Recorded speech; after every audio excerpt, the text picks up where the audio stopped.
Welcome to the Big Fat Gay Podcast, where we like to talk about the things that are weighing on our minds. This is part 2 of a little interlude episode between me and Trevor, me being Michael, and I think we're just going to get right back into it. So enjoy.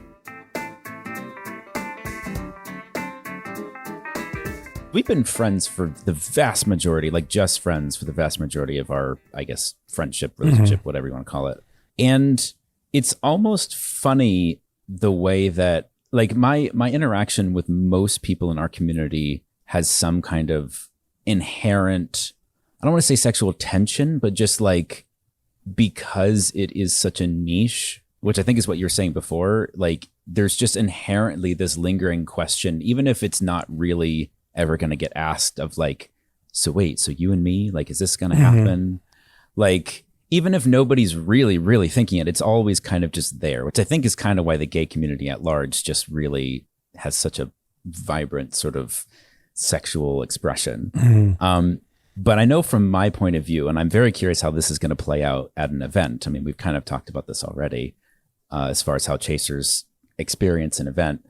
But do you feel any pressure within our community to be friends with benefits over just friends, or the other way around? Like, do you feel any inherent pressure of one of those ways?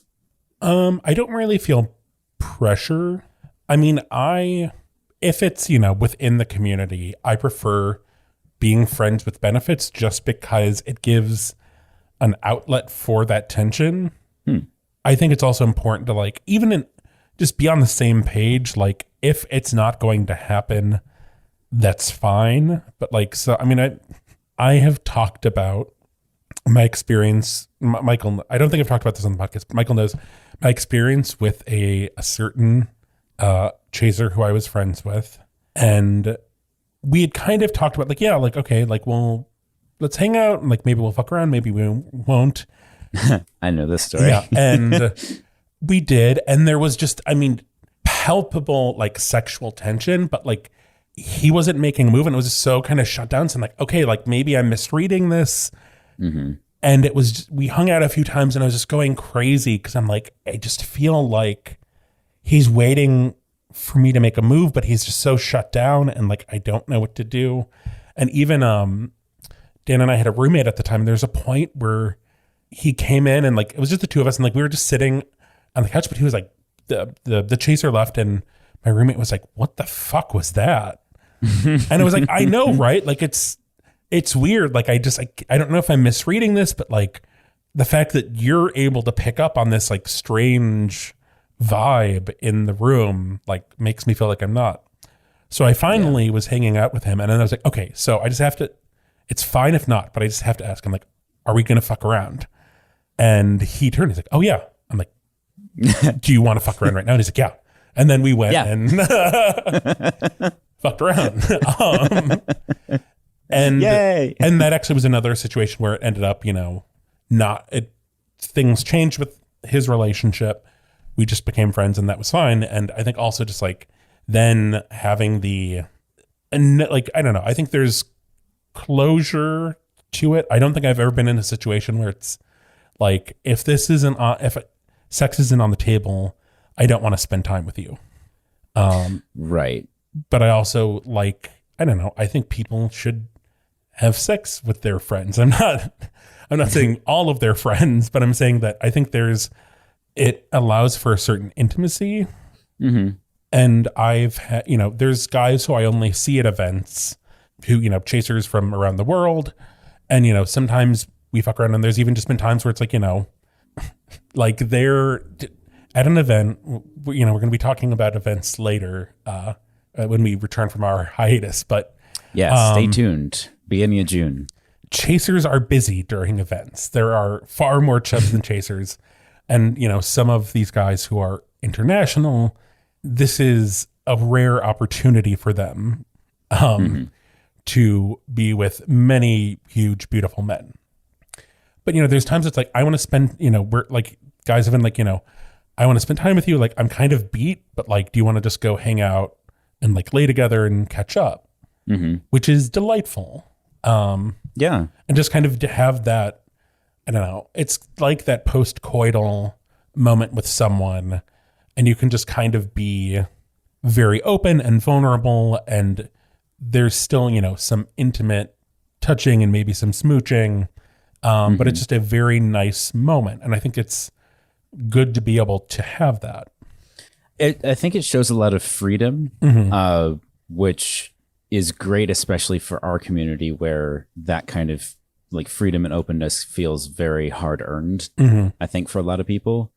So my experience of this is, as you can imagine, quite different because, kind of starting back with I almost said his name, the chaser that you were talking about earlier. Yes. And I relate to that behavior quite a bit because I've also been quite similar. In fact, I mean, we haven't really talked about this. There are probably times that you can think of that I was like that with you, where I just didn't know how to, I just didn't know how to, and I've thought about this because at the time I couldn't really have expressed it except that it was a lot of timidness.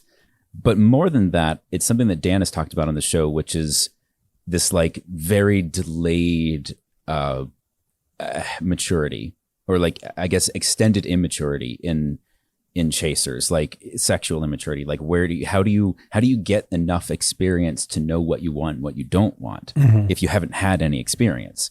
And for me, that was very much the case. It was something that I was trying to just like work through and figure out through my early and mid 20s. Like, what do I want? Which is kind of where like that's where Trevor came in and was like, "Hey, let's figure that out together." Like let's do that. And it took me. I don't want to say that I'm done with that journey, but to the point that I feel like I'm actually caught up with the rest of the world. It took me a solid 9 or 10 years. Like from the point that I moved to LA, like well after Trevor and I first started talking, to really start to understand, and this is the key part, when to say yes and when to say no. Because for me, the word no is very, very hard to put into practice. Certainly it was back when in my 20s, where the attention you get from people is really attractive because you're not used to that as a chaser. Like if you're getting attention from people, it's either from somebody you have no interest in whatsoever, whether it's a girl or a thin guy, or it's, with it can come from so many different places. And so my ability to say no, if I wasn't into it, was basically zero. And that became very hard for me to start parceling out like, okay, this is a no for this reason. This is a no for this reason. I know what I want and I know what I'm open to, even if I don't know that I'm looking for that, like just figuring it all out, like that landscape of what you're into really takes a lot of time and effort. Like certainly for me, and I feel like this is probably quite relatable to a lot of other chasers. And it took like years, literal years. And so now, like standing where I am now, looking back, there's a lot of experiences that I don't necessarily regret having because I don't know, I don't have that many regrets in my 20s.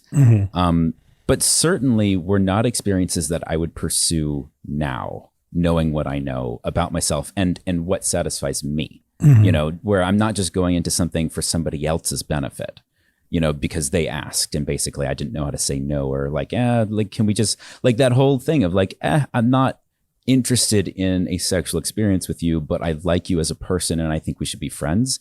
That statement took so long for me to be able to just articulate to somebody who I liked as a person.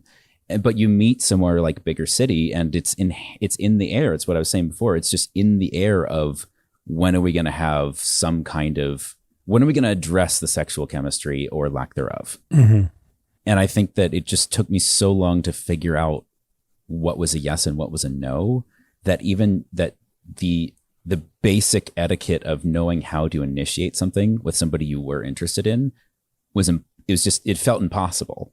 It just didn't, it was just not in my vocabulary. It's like asking somebody to spell onomatopoeia when they don't even know what, therefore means. Like it feels so far beyond your capability. So hopefully some chaser out there is like, oh, okay, that makes a little more sense now. And yeah, I don't feel like it was all that difficult to figure this stuff out. It just took a long time. And you have to work, like you have to be aware of what you're doing. Well, and I think also I think like the more emotionally mature you are, the higher the stakes seem in these scenarios. Like I'm someone who actually like had a fair amount of experience as a teenager for this community. And I think it's the state. I'm not to say like the stakes seem lower when you're a teenager, but like retrospectively, it's like, whatever. I'm like, at the time it seemed so much more intense than it was. And now like approaching these situations, like meeting people, trying to make friends just seems so much harder because you have to put in more work. Like finding friends as an adult in Los Angeles, like when you're not in a traditional work environment, or even like if you are, like you might not, I think being gay and being, a chubber chaser on top of that, like there's this whole other dynamic. So seeking out people and like, okay, we're going to try to schedule something and meet up, which is a whole different thing in LA. And then like, I'm going to try to decide what kind of, how do I vibe with you? The stakes seem higher, but I think it's worth putting in the time to like, I don't know, it's like learning to ride on a bike maybe as an adult. And if you fall, you're probably going to get hurt worse than, if you're a little kid where you just kind of get back up. It's tricky, but I think it's worth it to find things out. And I mean, Mike, you were talking about kind of changing over time and feeling like you've caught up, but like people continue to change. And I think just being aware of like, looking internally and then also like trying to project forward, like, okay, like I see like seedlings here of stuff. What is this going to be like in 5 years? What is this going to be like in 10 years? And then, there's the whole world, which I think is like another thing that everyone is dealing with, like trying to predict literally what, like we're talking about the weather, at the start of this, and what is a chub chaser event going to be like in another 5 years of global warming? Oh man. Yeah. Well, Bigger Vegas is going to be that pool's going to be soup. Like, boiling. It's going to be stew. It's going to reduce down to a thick sauce. A consommé. Oh man. Yeah, I think that there's a lot of places that a person, a chub or a chaser, could fall on this spectrum of how much you've figured out and how much they've figured out, and you're interacting with each other, and there could be any number of different reasons why it's working or not working, or there's a question in the air. And if it feels like it's worth investigating for any reason, just try and be communicative. I feel like the death to all of these experiences is just not communicating. Even if it's just, hey, so it's okay if we're not, but are we going to fuck around? Like, is this going to happen? I just need to know the answer to that. And if not, then we can keep hanging out and having a fun time talking. But otherwise, just pants are around the knees. Let's just get it over with. Like, I don't know if I should take off my shoes first, but my pants are already down. Shoes are for suckers. Yes.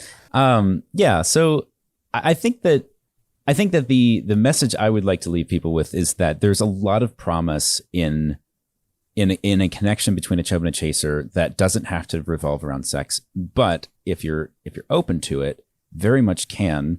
And these things can come and go. Like you're not locked into any one version of relating to each other. Like I think the fluidity of sexuality is part of what makes it so fascinating and so unique. And that translates over into relationships too. Yeah. I don't know. Have sex with your friends. I think it's a lovely thing to be able to, I don't know, even if you don't have sex, be intimate with your friends. Explore intimacy. Explore more vulnerable connections. And, be mindful of people's computer setups when you send them saucy pictures. Yeah, don't do what I did. Don't sign into your personal. It's just a headache waiting to happen. Although who knows? Maybe that guy realized that day and that moment that the reason why he's never been in a relationship before is because he's never found the right person that he was attracted to. And maybe that just woke him up somehow. And that man who saw that picture grew up to be Michael. It's a twist. Yes. Closing the loop. So yeah, this is I think we'll call this end of our little 2-part interlude episode, Michael and Trevor. And you'll be hearing from Don and Dan next. We've got a couple episodes from them. And then we're going to be coming back full force at the beginning of June. And yeah, this summer is going to be a really interesting summer. I think we'll save the event talk for that first June episode back. But there's a lot of stuff I'm really, really excited about. And we've got big plans. We've got big stuff coming down. Yeah. But, it's 2021. And if 2020 taught us anything, I am very mindful of any kind of bold plans I make now, because who knows what's going to come and just kind of knock down your little block tower. Oh, yeah. Yeah. We'll be careful. Yes. I don't know. I feel like this is one of those side things. Should I do the social media? You know where to find us. Yeah. If you guys want to find us, you can find us. So maybe you're sitting in your office at home and you're doing your work and then you spin around in your chair and your fuck buddy is standing there completely naked. But then it turns out it's Trevor. Yeah. I'm on your computer screen maybe, or in person, who knows. And I'm just like, okay, so I just gotta ask, are we gonna fuck around? And if so, watch out.